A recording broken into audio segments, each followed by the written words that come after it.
وہی میرا وجود جو مجھ سے علیحدہ ہو گیا تھا وہ دوبارہ میرے وجود میں واپس آتا ہے اور میں دوبارہ ایک ہو جاتا ہوں۔ یہ ایک حالت دوئیت کی علامہ طباطبائی نے اپنی تجرد کی حالت جو ہے وہ اس طرح سے بیان کیا ہے۔ اس حالت سے متعلق بعد میں فرماتے ہیں کہ میں نے ایک جگہ پر ایک روایت کو مشاہدہ کیا کہ جس روایت میں یہ بات نقل تھی کہ صاد، یعنی یہی جو سورہ صاد میں تلاوت کر رہا ہوں، یہ صاد جنت کی نہروں میں سے ایک نہر کا نام ہے۔ حضرت آیت اللہ حسن زادہ آملی جو علامہ طباطبائی رحمۃ اللہ علیہ اور الہیہ طباطبائی رحمۃ اللہ علیہ کے ایک عظیم شاگرد ہیں، ان کے حالات زندگی بھی ہم آپ کی خدمت میں ضرور نقل کریں گے۔ متعدد مرتبہ ہم سے تقاضا بھی ہوا کہ آغا حسن زادہ آملی کے حالات زندگی بیان کریں۔ ہم پہلے بزرگان کے حالات زندگی بیان کر لیں۔ یقیناً علامہ حسن زادہ آملی ایک نابغہ شخصیت ہے اور اس دور میں موجودہ شخصیت ہیں، اور ان کے حالات زندگی بھی بیان ہونے چاہیے، لیکن ہم ان بزرگان سے فرصت پیدا کریں تو یقیناً آپ کی خدمت میں اس نابغہ شخصیت کے حالات زندگی بھی بیان کریں گے۔ تو علامہ حسن زادہ آملی اس بات کو نقل کرتے ہیں کہ علامہ طباطبائی چونکہ مقام ادریس میں نماز ادا کر رہے تھے اور خداوند متعال حضرت ادریس سے متعلق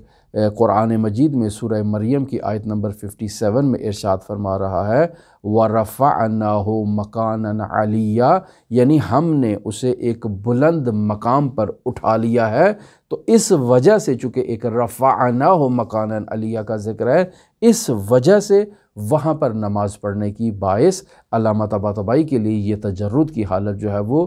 ظاہر ہوئی، اور وہ اپنے مکان سے علیہ کا ایک مصداق، خفی مصداق جو ہے وہ ان کے اندر ظاہر ہوا ہے۔ ایک اور واقعہ میں نقل کروں کہ ایک شخصیت مرحوم علامہ طباطبائی رحمۃ اللہ علیہ سے سوال کرتے ہیں کہ انسان جو گناہ انجام دیتا ہے اس کا اس موجودات پر اور اس عالم پر کیا اثر ہوتا ہے۔ مثلاً یہ سورج گرہن ہو رہا ہے، چاند گرہن ہو رہا ہے، اور اس قسم کے جو حوادث طبعی، یہ جو طوفان آ رہے ہیں، آندھیاں آ رہی ہیں، یا اس قسم کے جتنے بھی واقعات ہوتے ہیں، اس کا کیا انسان کے گناہوں سے کوئی تعلق ہے یا تعلق نہیں ہے؟ تو مرحوم علامہ طباطبائی رحمۃ اللہ علیہ صرف ایک مثال دیتے ہیں، فرماتے ہیں کہ دیکھو کنویں کے گہرائی میں اور اعماق میں کنویں کے پانی کے اوپر اگر ایک باریک سا تنکا موجود ہو اور کنویں کی پانی کے ارتعاش کی باعث اور لہروں کی باعث اور امواج کے باعث اور پانی کے حرکت کی باعث اگر وہ تنکا جنبش کرتا ہے تو اس تنکے کی حرکت سے افلاک کے اوپر جو ہے وہ آثار اس کے مرتب ہوتے ہیں۔ تو انسان تو پھر انسان ہے، اگر گناہ کرے گا تو کیسے ممکن ہے کہ اس کے گناہ کا اثر اس عالم کے اوپر نہ ہو؟ لہٰذا یہ جو افراد کہتے ہیں کہ یہ جو بیماریاں آ رہی ہیں، یہ جو مسائل آ رہے ہیں، یہ جو آندھیاں، طوفان، زلزلے، لاوے پھٹ رہے ہیں، اور اس قسم کی جتنی چیزیں بھی اس دنیا میں ہو رہی ہیں، کیسے وہ انسان کے گناہوں سے غیر مرتبط ہوں؟ آپ دیکھتے ہیں رمضان المبارک کا مہینہ شروع ہوتا ہے تو ہمارے ملکوں میں کیسے چیزیں مہنگی کر دی جاتی ہیں، اور پھر اس کے بعد ان کے اوپر خداوند متعال کی طرف سے جو ہے وہ قہر و غضب نازل نہ ہو، یہ کیسے ممکن ہے؟ درست ہے کہ حضرت بقیت اللہ الاعظم روحی و ارواح العالمین لتراب مکتمہ الفدا کی وجود بابرکت کی وجہ سے ان کے اوپر عذاب تو ٹل چکا ہے، لیکن بالآخر ان کے ان اعمال کا کوئی نتیجہ تو ہے،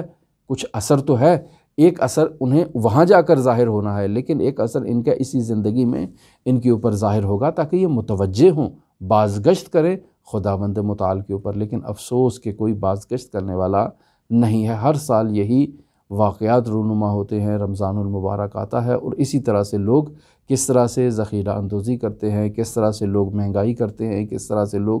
مسلمانوں کے جذبات کا جو ہے وہ غلط استفادہ کرتے ہیں، سوء استفادہ جسے کہا جائے، اور بالآخر ان سب کا ایک حساب ہوگا۔ اس دنیا میں بھی حساب دینا ہے اور آخرت میں بھی حساب دینا ہے۔ کسی نے مرحوم علامہ طباطبائی رحمۃ اللہ علیہ سے تقاضا کیا کہ اسفار کی 9 جلدیں ہیں اور ہمارے لیے 9 جلدیں پڑھنا دشوار ہے، ان کے لیے پڑھنا دشوار ہے، ان کے لیے پڑھانا دشوار نہیں ہے۔ میں نے نقل کیا کہ شیخ عباس قوچانی نے 30 دورے اسفار کے پڑھائے۔ طالب علم پڑھنے والے میں کمزوری ہے لیکن استاد پڑھانے والے میں کوئی کمی موجود نہیں ہے۔ تو کسی نے کہا کہ ہمارے لیے بہت دشوار ہے کہ اسفار کی 9 جلدوں کو پڑھیں، آپ ہمارے لیے اس کا خلاصہ کر دیں 9 جلدوں کا۔ تو علامہ طباطبائی نے اپنے ہاتھ کے اشارے سے ظاہر کیا کہ میرے پاس تو رقم ہی نہیں ہے اسفار کی خریداری کے لیے، اور اگر بالفرض میں اس کی خریداری کر بھی لوں تو اس کو پبلش کون کرائے گا، شائع کون کرائے گا۔ تقاضا کرنا بہت آسان ہے، لیکن اس تقاضے پر عمل کرنا نہایت ہی دشوار ہے۔ پہلے بھی عرض کر چکا کہ مرحوم علامہ طباطبائی کی تاکید ہوا کرتی تھی کہ حضرت ابا عبداللہ الحسین علیہ آلاف تحیت و ثنا کی مجالس اعضاء کو نہایت اہمیت دی جائے۔ اگر کوئی سیر و سلوک میں اعلیٰ مدارج تک پہنچا ہے تو 2 اس کے مقامات ہیں، یا حرم ابا عبداللہ الحسین یا مجلس ابا عبداللہ الحسین۔ لہٰذا باقاعدہ اپنے گھر حضرت امام حسین علیہ آلاف تحیت و ثنا اور ان کے اجداد کی مجالس اعضاء منعقد کیا کرتے تھے، اور علامہ کے جو گھر کے افراد تھے، مثلا بیٹیاں ہیں شادی کے بعد باہر چلی جاتی ہیں، دوسرے شہروں میں منتقل ہو جاتی ہیں، لیکن وہ باقاعدگی کے ساتھ ان مجالس میں شریک ہوا کرتی تھیں اور علامہ طباطبائی رحمۃ اللہ علیہ کے ساتھ اس غم کو منایا کرتی تھیں۔ پھر اس کے علاوہ آیت اللہ امجد ایک واقعے کو نقل کرتے ہیں کہ جب علامہ طباطبائی رحمۃ اللہ علیہ نجف اشرف میں تحصیل کے دوران مصروف عمل تھے، مرحوم علی آغا قاضی طباطبائی کی تربیت میں تھے، تو ایک روز رات کو چھت پر سو رہے ہیں۔ فرماتے ہیں کہ میرے لیے مکاشفے کی حالت طاری ہوتی ہے، اور اس مکاشفے میں مشاہدہ کرتا ہوں کہ میرے جسم کے تمام اعضاء و جوارح جو ہیں وہ مشاہدہ کر رہے ہیں، شہادت دے رہے ہیں، یعنی دیکھ رہے ہیں، مشاہدہ کر رہے ہیں۔ میرا ہاتھ ہے، میرے پاؤں ہیں، یہ اعضاء و جوارح جو ہیں یہ باقاعدہ شاہد ہیں۔ اور پھر میں دیکھتا ہوں کہ رفتہ رفتہ یہ پورا عالم جو ہے وہ عالم ہو گیا ہے، وہ شاہد ہو گیا ہے، وہ نظارہ گر ہے کہ انسان کیا کر رہے ہیں۔ درست اسی طرح جس طرح قرآن مجید میں باقاعدہ سورہ اسراء کی آیت نمبر 36 میں اس مطلب کی طرف اشارہ کیا جاتا ہے کہ انسان کی آنکھ ہے، انسان کے ہاتھ ہے، انسان کے پاؤں ہیں، انسان کی کھال ہے، انسان کی زبان ہے، یہ قیامت کے دن انسان کے بارے میں گواہی دیں گے، اور ان سے پوچھا جائے گا انسان کے بارے میں، یعنی انسان سے ان اعضاء کے بارے میں پوچھا جائے گا، لیکن یہ اعضاء خود اپنی گواہی کو دیں گے۔ لہٰذا ارشاد ہوتا ہے وَلَا تَقْفُ مَا لَيْسَ لَكَ بِهِ عِلْمٌ إِنَّ السَّمْعَ وَالْبَصَرَ وَالْفُؤَادَ كُلُّ أُولَئِكَ كَانَ عَنْهُ مَسْئُولًا، یعنی جس چیز کا تمہیں علم نہیں ہے اس کے پیچھے نہ پڑو، یقیناً کان، آنکھ، دل سب کے بارے میں تم سے سوال کیا جائے گا اور تم سے باز پرس کی جائے گی، لیکن خود ہی یہ اعضاء و جوارح جو ہیں وہ اس باز پرس کا جواب دیں گے۔ انسان کے آنکھ اور انسان کی کان سے متعلق شہادت کیسے ہوگی، یہ انسان جو ہے وہ اس کو سمجھ سکتا ہے کہ مثلا آج تک جتنی بھی باتیں میرے کان کے اندر داخل ہوئی ہیں یا جن کو میں نے سنا ہے،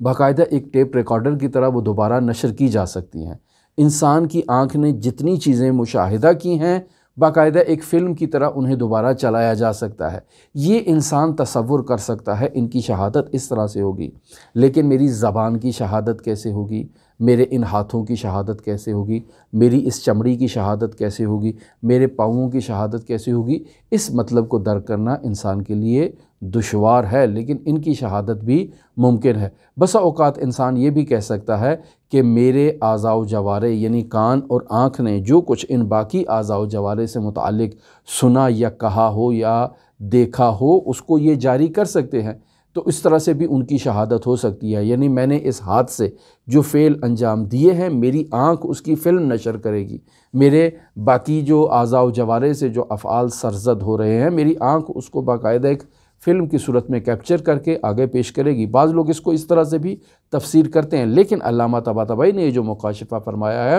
کہ جس میں وہ فرما رہے ہیں کہ میرے جسم کے اعضاء یعنی میرے پاؤں، میرا جسم، میرے دیگر اعضاء باقاعدہ شہود کی مرحلے پر پہنچ چکے ہیں اور باقاعدہ نظارہ گر ہیں، مشاہدہ کر رہے ہیں۔ جب مشاہدہ کر رہے ہیں تو ظاہر ہے گواہی بھی دے سکتے ہیں اور اس میں کوئی مسئلہ نہیں ہے، لہٰذا فرماتے ہیں کہ پورا عالم جو ہے وہ عالم ہو گیا ہے۔ تو ایسے میں اسی آیت سے استفادہ کیا جا سکتا ہے کہ جس طرح سے قرآن مجید سورہ اسراء کی آیت نمبر 36 میں ارشاد ہو رہا ہے کہ یہ گواہی دیں گے، تو علامہ نے مکاشفے میں اس مطلب کو دیکھ لیا ہے کہ کیسے وہ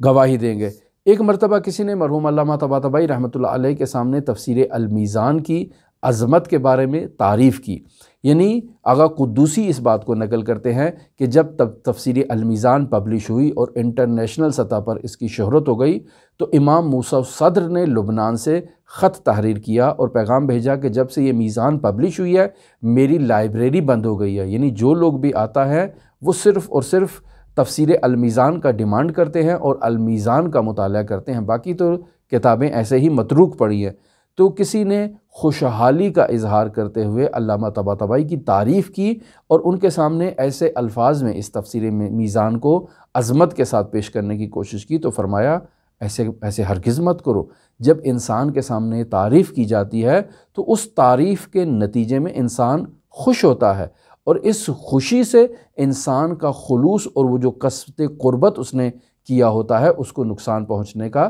خطرہ ہوتا ہے، لہٰذا ایسے ہرگز نہیں کرو۔ علامہ طباطبائی تو ایک بلند مقام پر فائز تھے، یقیناً وہ ہمیں اس بات کی تلقین کر رہے ہیں کہ آپ جب تعریف کریں گے تو یقینی بات ہے اس تعریف سے آپ لوگوں کو نقصان پہنچے گا، تو ایسے کام نہ کریں۔ میں بھی متاثر ہو سکتا ہوں، معصوم تو نہیں ہوں، لیکن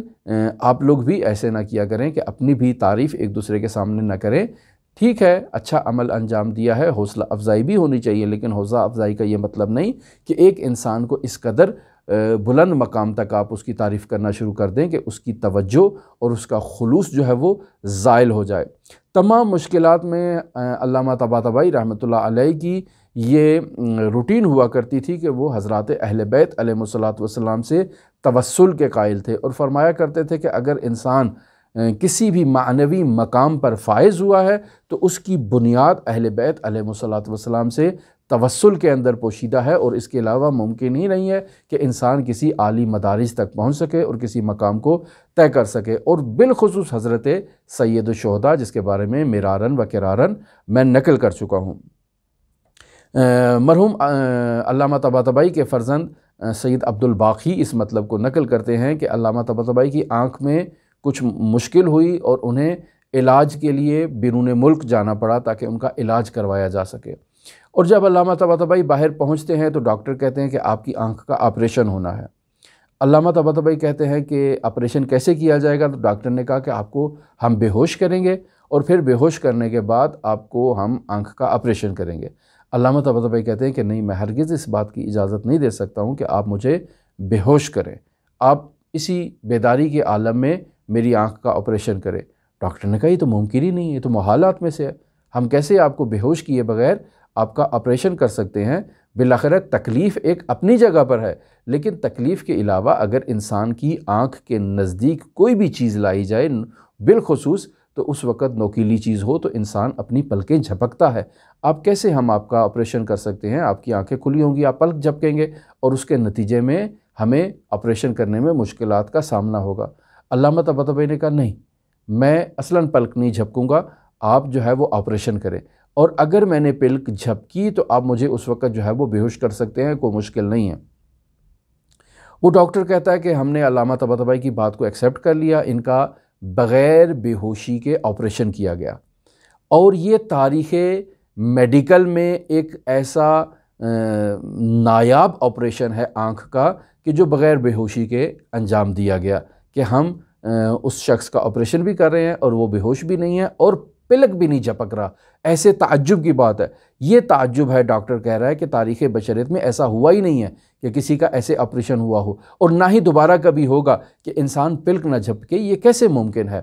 تو یہ ایک نایاب واقعہ علامہ طباطبائی کی زندگی میں موجود ہے۔ پھر علامہ کے فرزند نقل کرتے ہیں کہ علامہ کے